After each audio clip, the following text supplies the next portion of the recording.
un nido di tartaruga marina anche allicata. Dopo varie mattinate e mattinate di ispezioni e monitoraggi delle coste, facendo sensibilizzazione e informazione sul riconoscimento delle tracce di una tartaruga caretta caretta, perché è così che si fa. E così è stato fatto. Un cittadino, tale Carmelo, assiste al miracolo della natura che vede la deposizione del suo carico di vita, le uova di una mamma tartaruga marina della specie caretta caretta. E notte fonda inoltrata, ci telefona, non rispondiamo, leggiamo il suo messaggio misto di gioia e di preoccupazione perché la vita possa avere una sua continuità. Si è sentito così investito Carmelo di un compito importante, chiedere aiuto.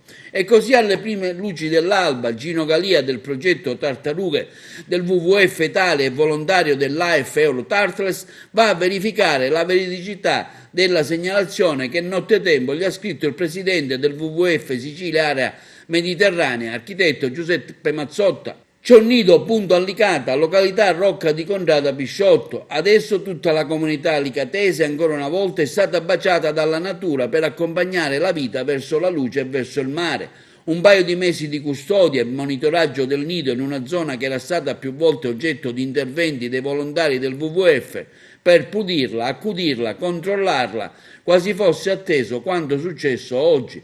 La ripartizione faunistica venatoria, Guardia Costiera e il Comune di Licata faranno anche loro la loro parte, perché i volontari del WWF di Licata, quelli veri, non pagati, animati da solo amore per la natura, che è anche amore verso il prossimo, loro ci saranno.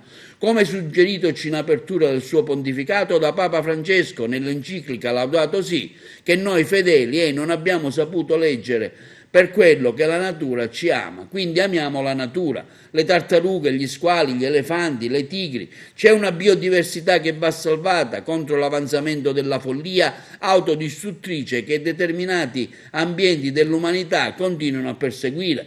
Il nostro compito, continua il comunicato del WWF, è quello di lottare con spirito positivo e propositivo perché la distruzione del pianeta non avvenga.